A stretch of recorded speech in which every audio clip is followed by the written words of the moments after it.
A few years ago, a friend of mine, Graham Mason, gave to us a bunch of answer prints for a movie that he shot many years ago. Now, these are prints that are struck directly off the camera negative, and they're used to basically watch what you've got back. And I don't think he edited the film on film because the prints would be then used to cut the film with, but the prints were in a statically perfect condition. And I think one of the great things about having a 35mm projector is being able to throw those prints up and project them and show people what 35mm looks like projected. 35mm is a very different experience than 16mm. Not only do the rolls of film only last about 20 minutes, which means that you really need two projectors and switch between them, but you're dealing with a much higher cost. Cost to ship it to you, cost to maintain the print because it has to sit on a shelf and it's more material to sit on a shelf. In general, the projectors are also extremely expensive. These projectors range between $3,000 and $5,000 used, which is quite an investment considering the fact that you only get 20 minutes on a roll of film, and between each roll you have to rethread the projector. But at the same exact time, it's very rewarding because you can actually look at the way things are supposed to look. We have this projector because we like to make prints and project the prints to ensure that our cameras are working properly and to show people what it's like to actually project a film print. These things are difficult because you have sparkles on both sides and the soundtrack is only on one side.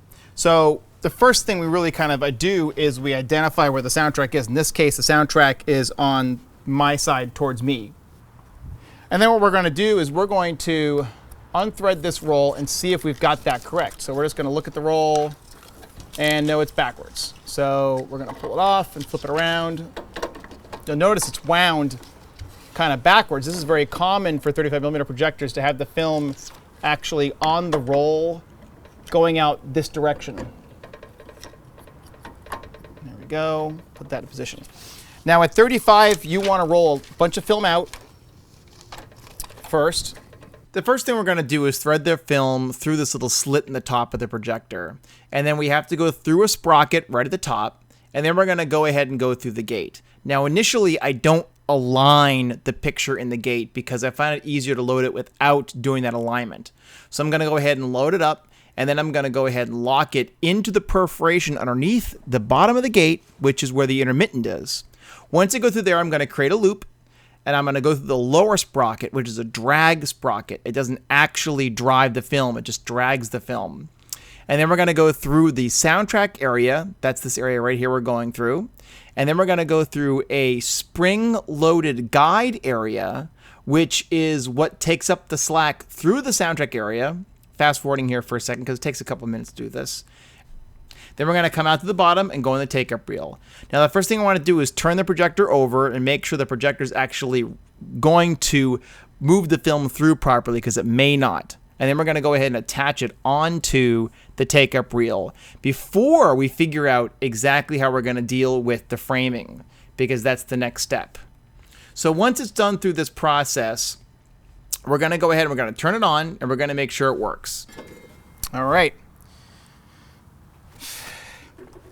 Now, what I like to do with this projector, this is not what you do with all projectors, but with my projector, what I like to do is I like to run it a little bit.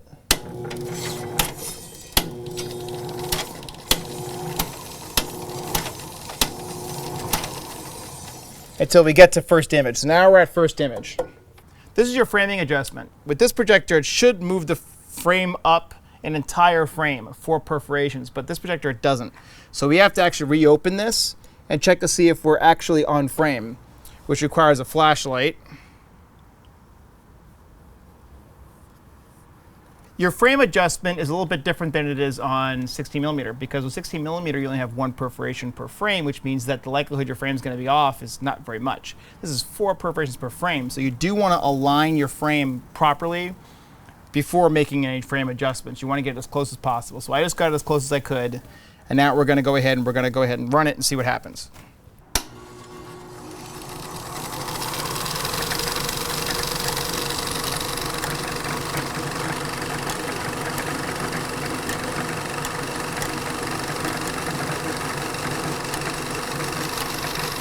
As you can see, it moves a lot faster than 16mm. This little 5-minute roll of film goes by really fast.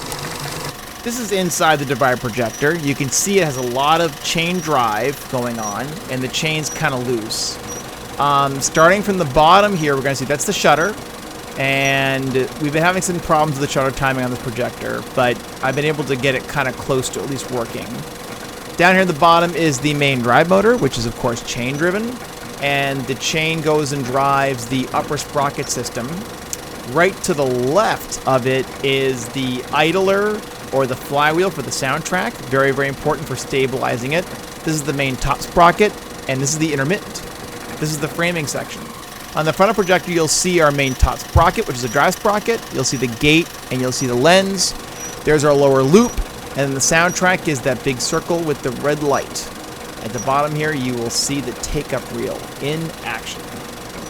This is the roll of film that Graham shot back, I'd say in the kind of mid-2000s.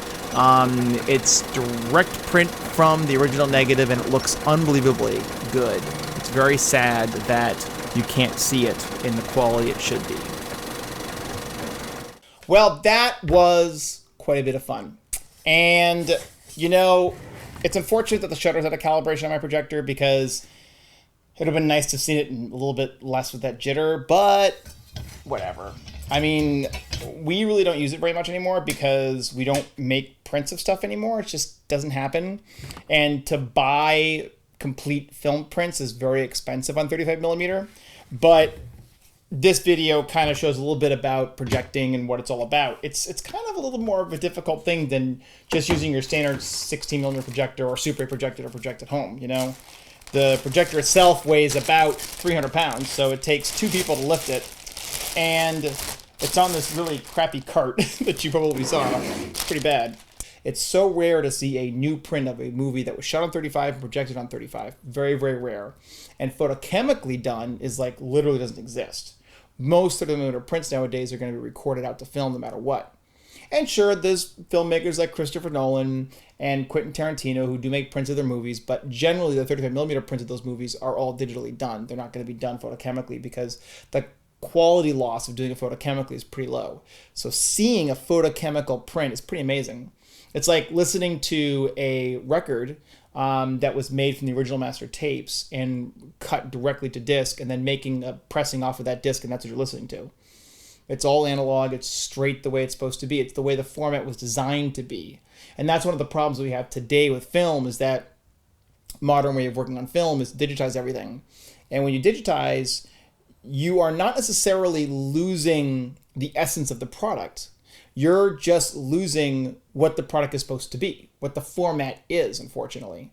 So yes, you still get the flicker when you project it, and yes, you still get that beautiful grain, and you get a lot of the things that are inherent with film projection. But what you're missing is that that's not what film projection is supposed to be. There's a layer that's in there that's different. And that's something we've talked about before, and that's why it's kind of cool to be able to have a 35mm projector and project some old prints, because in the long run, that's what film is supposed to be. So thanks for watching this great little video about my DeVry projector and projecting some 35mm. We're going to do a video all about 16mm projection at some point, but since most of you guys probably know all about that already, I'm going to kind of hold off until we have some time to do that. Hey, so don't forget to like and subscribe, and I will see you next time.